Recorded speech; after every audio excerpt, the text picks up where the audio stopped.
साथियों, आज हम चेतना और पदार्थ के विषय में बताएंगे। चेतना और पदार्थ के विषय में जानकारी प्रत्येक व्यक्ति के लिए जरूरी क्यों है, इसको भी समझना होगा। चेतना और पदार्थ दो विषय है और प्रश्न यह है कि चेतना आती कहाँ से है, मतलब सोच समझ विचार आता कहाँ से है। जैसे एक आदमी के अंदर चोरी का विचार आया तो विचार क्यों उत्पन्न हुआ। एक आदमी के अंदर दान देने का विचार आया तो वह दान देने का विचार उसके अंदर कहाँ से आया। जैसे हमारे हाथ में चश्मा है तो ये चश्मा बनाने का विचार कैसे उत्पन्न हुआ।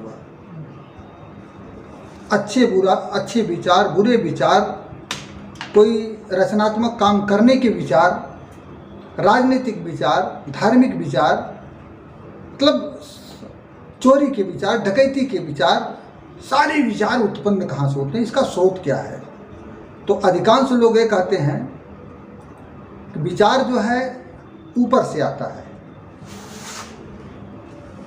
ऊपर से आता मतलब अच्छी सोच जो है भगवान की देन है, बुरी सोच भी भगवान की देन है। लोग कहते हैं इसकी सोच जो है मत भ्रमित हो गई है, मत इसकी बुद्धि भ्रष्ट हो गई है क्योंकि भगवान टेढ़ है। एक आदमी चोरी करता है तो लोग कहते हैं कि भगवान उसे चोरी करवा रहे हैं। एक आदमी व्यभिचार करता है तो कहते हैं वो बहुत गंदा आदमी है, वो नरक में जाएगा।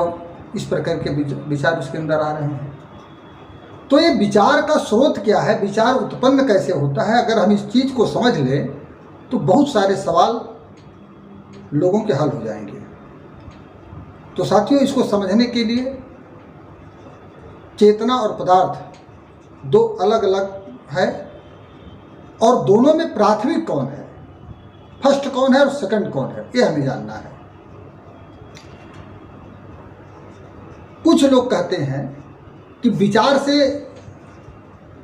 प्राथमिक है, पदार्थ सेकेंडियर है।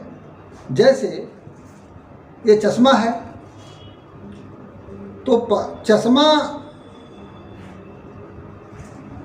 बनाने का विचार उत्पन्न कैसे हुआ। तो चश्मा बनाने का विचार, लोग कहें कि चश्मा बनाने का विचार इसलिए आया क्योंकि चश्मा हमारी आवश्यकता है। आवश्यकता तो है, लेकिन वो विचार क्यों उत्पन्न हुआ। तो विचार उत्पन्न होने का स्रोत जो है ये कहीं ऊपर से, कहीं इधर उधर से नहीं आता है। विचार सदैव, सोच जो है हमेशा पदार्थ से आती है। पदार्थ प्राथमिक है, विचार सेकेंडियर है। पदार्थ प्राथमिक है, चेतना जो है सेकेंडियर है। कैसे, कुछ उदाहरण से इसको हम समझ सकते हैं। पहला उदाहरण इसमें ये देखिए कि एक आदमी भूखा है, भूखा आदमी है। अब भूखे आदमी की भूख मिटानी है, उसकी ज़रूरत है, उसकी शारीरिक आवश्यकता है। तो उसकी शारीरिक आवश्यकता की पूर्ति अगर नहीं हो पा रही है, अब भूख उसकी बढ़ती जा रही है, तो अपनी भूख मिटाने के लिए वह हर संभव कोशिश करेगा। वह मांग करके अपनी भूख मिटाना चाहेगा और मांग करके अगर भूख उसकी मिटेगी तो मांग करके मिटाएगा, रोटी मांग करके खाएगा। और मांग करके अगर रोटी अगर मिलने के आसार नहीं होंगे तो वह चोरी करके रोटी खाएगा। तो रोटी मांगने का विचार कहाँ से आया, उस पदार्थ से आया। रोटी चोरी करने का विचार कहाँ से आया, उस पदार्थ से आया। तो विचार जो है सदैव पदार्थ से आता है। हम लोग बैठे हैं और अचानक इस यहाँ पर बैठे हुए लोगों में किसी के पास डंडा, पटकन और भागने और मारने का विचार उत्पन्न नहीं हो रहा है। लेकिन अचानक अगर सांप आ जाए तो जैसे सांप के संपर्क में हमारी इंद्रियां आएगी, हमारी आँख, हमने आँखों से देखा, जैसे हमारी इंद्रियां उसके संपर्क में आएगी, सांप को देखते ही विचार उत्पन्न हो जाएगा, सोच समझ आ जाएगी कि इसको मारना चाहिए, इससे बचना चाहिए, लाठी का है, डंडा का है, इस तरीके का ढूंढने लगेंगे। तो सांप क्या है? पदार्थ है। पदार्थ को देखते ही उससे बचने का विचार, उसे मारने का विचार उत्पन्न होगा। ठीक उसी तरीके से एक आदमी उपदेश दे रहा है, वो कह रहा है कि चोरी नहीं करना चाहिए, तो उसके अंदर ये विचार कहाँ से आया कि चोरी नहीं करना चाहिए? चोरी न करने देने का उपदेश देने का विचार आप लोग देखते हो कि तमाम सारे संत महात्मा लोग मंच लगा करके बड़े बड़े उपदेश देते हैं कि चोरी नहीं करना चाहिए, व्यभिचार नहीं करना चाहिए, दूसरे का छीनना नहीं चाहिए, ये तमाम उपदेश देते हैं। लेकिन सारे उपदेश के बाद न चोरी रुकी, न डकैती रुकी, न व्यभिचार रुका, ये बढ़ोतरी हुई। क्यों? क्योंकि जो व्यक्ति चोरी नहीं करना चाहिए इस प्रकार का विचार दे रहा है, वह यह विचार उत्पन्न उसके अंदर इसलिए हो रहा है क्योंकि वो उसको चोरी करने की आवश्यकता नहीं है, उसके पास अपनी आवश्यकताओं की पूर्ति का पर्याप्त साधन उपलब्ध है। जब उसके पास पर्याप्त साधन उपलब्ध है तो चोरी करने का विचार उसके अंदर कहाँ से आएगा? तब तो वो मना ही करेगा कि चोरी नहीं करना चाहिए।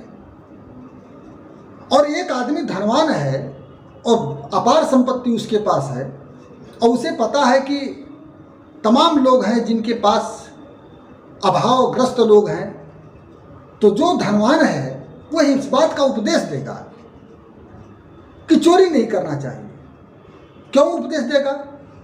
यह उपदेश वो इसलिए दे रहा है कि अगर लोग चोरी करेंगे तो हमारी संपत्ति, हमारे धन को, हमारी संपत्ति को लोग अपग्रहित कर लेंगे, ले लेंगे।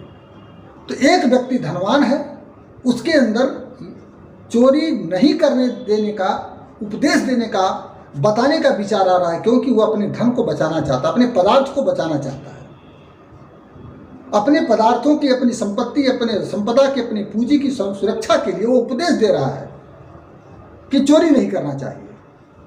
और जो व्यक्ति चोरी पर आमदा है वो इसलिए आमदा है क्योंकि जानता है कि जब तक हम इन भौतिक संसाधनों को छीनेंगे नहीं तब तक हमारी पूर्ति नहीं होगी। तो साथियों, समाज में दो प्रकार के विचार उत्पन्न हो रहे हैं। एक चोरी करने का विचार, एक छीनने का विचार। एक आदमी चोरी नहीं करने का, शांति से रहने का उपदेश दे रहा है। इस प्रकार के जो विचार उत्पन्न हो रहे हैं, ये दोनों प्रकार के विचार पदार्थ से आ रहे हैं। तो पदार्थ प्राथमिक है, विचार सेकेंडियर है। इन बातों को अगर हम इस बातों को आधार बना कर देश काल परिस्थितियों का अध्ययन किया जाए तो देश में चोरी बढ़ी, डकैती बढ़ी, छीनती बढ़ी, व्यभिचार बढ़ा और हजारों लाखों उपदेशक घूम रहे हैं। उसके बावजूद भी ये घटनाक्रम बहुत तेज़ी से बढ़ रहा है। इसका कारण क्या है? आर्थिक असंतुलन बढ़ रहा है, आर्थिक विषमता बढ़ रही है। और जो जो आर्थिक विषमता बढ़ रही है त्यों त्यों लोगों के अंदर चोरी करने का, छीनने का, डकैती करने का, हत्या करने का, अपराध करने का विचार उत्पन्न हो रहा है। आवश्यकताओं के अभाव में, अपनी बेसिक चीज़ों की पूर्ति के अभाव में चोरी करने का, डकैती करने का, छीनने का, मर्डर करने का विचार उत्पन्न हो रहा है। इसलिए साथियों, चेतना सदैव पदार्थ से आती है। इन बातों को आधार बना करके ये बात सत्य है, ये वैज्ञानिक है। और यही कारण है कि अगर देश में अमन और शांति लाना चाहते हैं और समस्याओं का समाधान करना चाहते हैं तो हमें इस आधार पर, इस सिद्धांत पर कि चेतना पदार्थ से आती है, तो अपराध, हत्या जो बढ़ा है ये पदार्थ के असंतुलन के कारण बढ़ा है। विषमता, आर्थिक विषमता बढ़ी है, इसलिए हुआ है। इसलिए हमें आर्थिक समता लाने पर का प्रयास करना चाहिए और आर्थिक समता लाए बगैर इस प्रकार के विचारों का अंत करना संभव नहीं है। तो चाहे हम कितना भी कड़े कानून बना दें, अपराध नहीं रुकेगा। डकैती नहीं रुकेगी, छिनैती नहीं रुकेगी, व्यभिचार नहीं रुकेगा। इस सारी के पीछे आर्थिक असंतुलन है और हमें बेसिक चीज़ को हल करना होगा। हम सभी लोगों को आर्थिक असंतुलन को हल कर देंगे तो देश में अमन और शांति आ जाएगी। न कोई चोर होगा, न कोई डकैत होगा, और न कोई व्यभिचारी होगा, न कोई लुटेरा होगा, और एक भी उपदेशक नहीं रहेंगे, एक भी महात्मा नहीं रहेगा तो भी कोई चोर नहीं होगा। आर्थिक विषमता यानी जो विचार आ रहा है, चोरी डकैती छिनैती व्यभिचार का जो विचार आ रहा है, एक आर्थिक असंतुलन के कारण आ रहा है, क्योंकि नियम ये कहता है कि चेतना सदैव पदार्थ से आती है।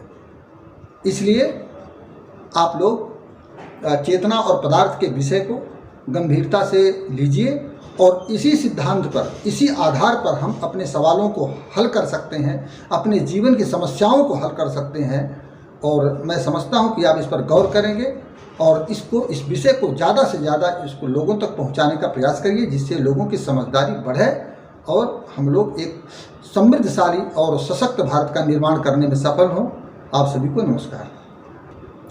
साथियों, जो हमने आज चेतना और पदार्थ से संबंधित जो विषय बताए हैं, इससे संबंधित अगर कोई आपके दिमाग में कोई सवाल पैदा हुआ, कोई चीज़ें समझ में नहीं आई और इससे इतर कोई अलग कोई जिज्ञासा आपके मन में है, तो आप कमेंट में जा कर के आप इसको लिखिए और अपना मोबाइल नंबर दीजिए और इसको जो है ताकि हम उसको आगे बता सकें और आपकी जानकारी को पूर्ण कर सकें।